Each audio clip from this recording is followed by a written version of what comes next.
Iran की America और Israel के साथ जंग अब भारत के लिए वबाले जान बन चुकी है, क्योंकि भारत को बाज़ाब्ता तौर पर इस जंग में शामिल होना पड़ गया है। भारतीय जहाज किस तरह से आबनाए हुर्मुज़ में अमले समेत समुंदर बुर्द हुआ है, इसके हवाले से कुछ अहम तरीन तफसीलात हैं जो आपके सामने रखनी है। और इससे पहले ईरान का जंगी बहरी जहाज जो कि भारत का मेहमान था, उसे अमले समेत जिस तरह से अमेरिका ने निशाना बनाया और भारत की तरफ से ईरान को बैक स्टैब किया गया, पीठ में छुरा घोंपा गया। अब बाज़ाब्ता तौर पर आबनाए हुर्मुज़ से गुजरने वाला बहरी जहाज जिसे ईरान के पासदारान इनकलाब ने हिट किया है, भारत अब इस जंग में शामिल हुए बगैर रह नहीं पाएगा। कुछ इंतहाई आम तरीन तफसीलात हैं जो आपके सामने रखनी है। ईरान की अमेरिका और इसराइल के साथ जंग जारी सारी है। इस जंग में 6 बड़ी डेवलपमेंट्स हुई हैं पिछले चंद घंटों में, वो डेवलपमेंट्स भी आपके सामने रखते हैं। और फिर जो कार्गो शिप है जो आबनाए हुर्मुज़ के अंदर निशाना बनी है, जिसमें भारत के लिए अब एक बड़ा क्लियर मैसेज ईरान की तरफ से आ चुका है, ये सारी डिटेल्स एक एक करके डिस्कस कर लेते हैं। लेकिन उससे पहले अगर अभी तक आपने इस वीडियो को लाइक नहीं किया तो लाइक जरूर कर दें। आपको मालूम है कि हमारे चैनल को भारत, अफगानिस्तान और पाकिस्तान मुखालिफ मुतअद्दिद अकाउंट्स की तरफ से रिपोर्ट किया जाता है। इस रिपोर्टिंग का असर जाहिर इसी तरह से होगा कि आप इस वीडियो को लाइक करें, एक के बजाय ज्यादा से ज्यादा कमेंट्स करें, और अगर हो सके तो इस वीडियो को आपने मुख्तलिफ व्हाट्सएप ग्रुप्स जो है उनमें शेयर भी करना है। पहले जल्दी जल्दी कुछ अपडेट्स ले लें। सबसे पहले तो ईरानी मुश्तरका फौजी कमांड जो खातमुल अंबिया हेडक्वार्टर है, ये ईरान की आपको पता है एक आर्मी है, एक IRGC है, सिपाही पासदारान इनकलाब, कुद्स फोर्स, इस तरह से मुख्तलिफ यूनिट्स हैं। लेकिन मुश्तरका फौजी कमांड सेंटर जो है उसे खातमुल अंबिया हेडक्वार्टर के नाम से जाना जाता है। अब खातमुल अंबिया हेडक्वार्टर के तर्जुमान इब्राहिम जुल्फ़िकारी जो हैं, उन्होंने एक स्टेटमेंट जारी की है। उन्होंने कहा है कि हमारी तरफ से जवाबी हमलों की पॉलिसी खत्म हो चुकी है। यानी पहले अभी तक इस 12 रोजा जंग के अंदर हम पर हमला होता था, हम जवाबी हमला करते थे। हमारे तेल की तनसीबात पर हमला हुआ, हमने खित्ते में तेल की तनसीबात पर हमला शुरू कर दिया। तो हमारा जो रद्द अमल था वो रिएक्शनरी हमारे एक्शंस थे, हम रिटेलिएटरी स्ट्राइक्स कर रहे थे। और इन्होंने कहा है कि आज से बाज़ाब्ता तौर पर अब ईरान के नए सुप्रीम लीडर चूंकि अपने उहदे की कमान संभाल चुके हैं और अब एक स्टेप आगे ईरान जाने वाला है। अब ईरान की पॉलिसी में तब्दीली ये आई है कि इससे पहले ईरान सिर्फ और सिर्फ रद्द अमल में स्ट्राइक्स करता था, और इन्होंने कहा कि अब हमारी जवाबी हमलों की पॉलिसी हो गई है जी खत्म, और अब हम मुसलसल हमलों की पॉलिसी इख्तियार कर रहे हैं।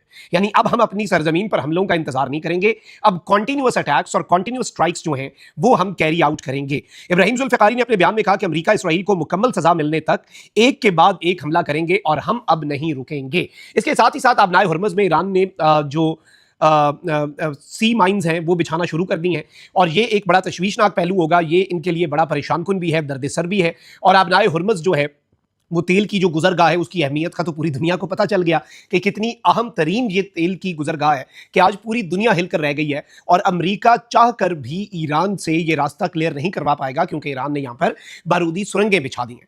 अब इसमें एक चीज़ तो ये है, लेकिन वहीं दूसरी जानिब ईरान अब अपनी स्ट्रैटेजी को बहुत आगे लेकर जाने वाला है। और ईरान ने गूगल, अमेजॉन और माइक्रोसॉफ्ट समेत कई अमेरिकी टेक्नोलॉजी कंपनीज को मुमकिन हमलों के लिए जायज़ हदफ करार दे दिया। अब ये बहुत बड़ी चीज़ है। मशरिक़ वस्ता के अंदर इन कंपनीज के दफातर हैं, गूगल के, अमेजॉन के, माइक्रोसॉफ्ट के, और ये US टेक जाइंट्स हैं।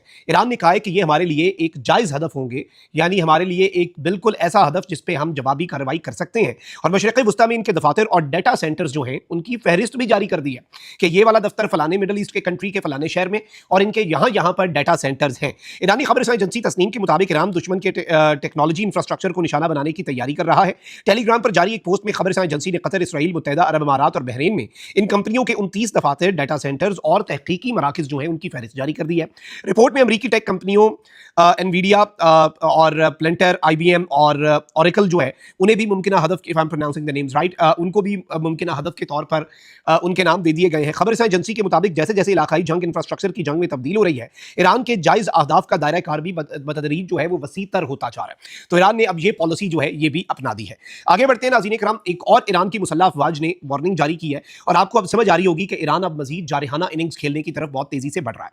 ईरान की मुसल्लह अफवाज ने खबरदार किया है कि अगर जंग के दौरान ईरान की बंदरगाहों को निशाना बनाया गया तो खित्ते की दीगर बंदरगाहों को भी हदफ बनाया जाएगा। अब ईरान ने ये नहीं कहा कि अमेरिका की या इसराइल की बंदरगाहें, उन्होंने कहा कि हम खित्ते में, इस रीजन में जितनी बंदरगाहें हमें मिली हम सबको निशाना बनाएंगे। ईरानी मुसल्लह अफवाज के तर्जुमान अबुल फजल शिकारजी ने सरकारी टीवी से गुफ्तगू में कहा कि अगर ईरान की बंदरगाहों और डॉक्स को खतरा लाहक हुआ तो खित्ते की तमाम बंदरगाहें और डॉक्स हमारे जायज़ अहदाफ होंगे। उन्होंने खबरदार किया कि अगर हम पर हमला हुआ तो अब तक की कार्रवाइयों से ज्यादा सख्त और बड़े पैमाने पर ऑपरेशन जो है उसे हम अंजाम देंगे। तर्जुमान ने खिते के ममालिक से मुतालबा किया कि वो अपनी सरजमीन से अमरीकी फौजों को निकालें।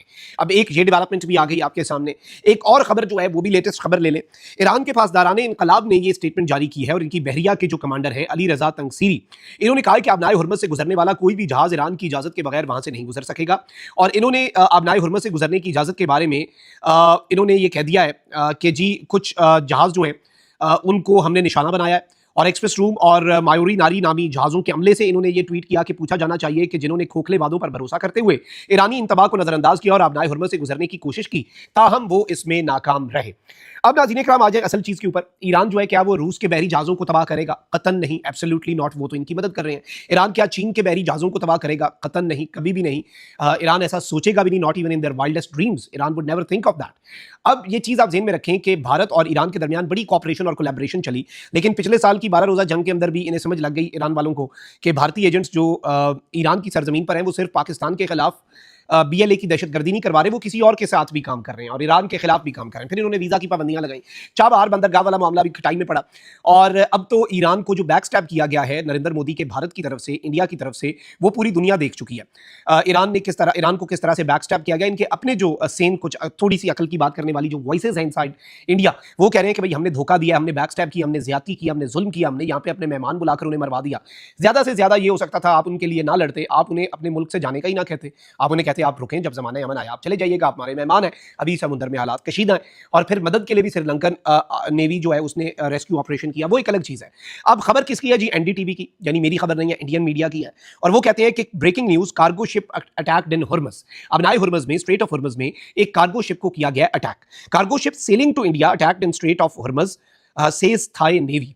ये थाईलैंड की नेवी जो है उसने ये स्टेटमेंट जारी की है और उसने ये कहा है कि ये जो कार्गो शिप जा रही थी, ये हमारी इत्तलात के मुताबिक ये तो इंडिया जा रही थी और ये इंडिया के लिए माल लेकर जा रही थी। तो ये बेसिकली पहला बाज़ाब्ता सरप्राइज है टू इंडिया ईरान की तरफ से। और ईरान ने भारत के मफादात और भारत के इंटरेस्ट जो हैं उनके ऊपर स्ट्राइक की है, सिर्फ इस कार्गो शिप, इस तेल बरदार जहाज पर नहीं की। अल्लाह निगहबान, पाकिस्तान जिंदाबाद।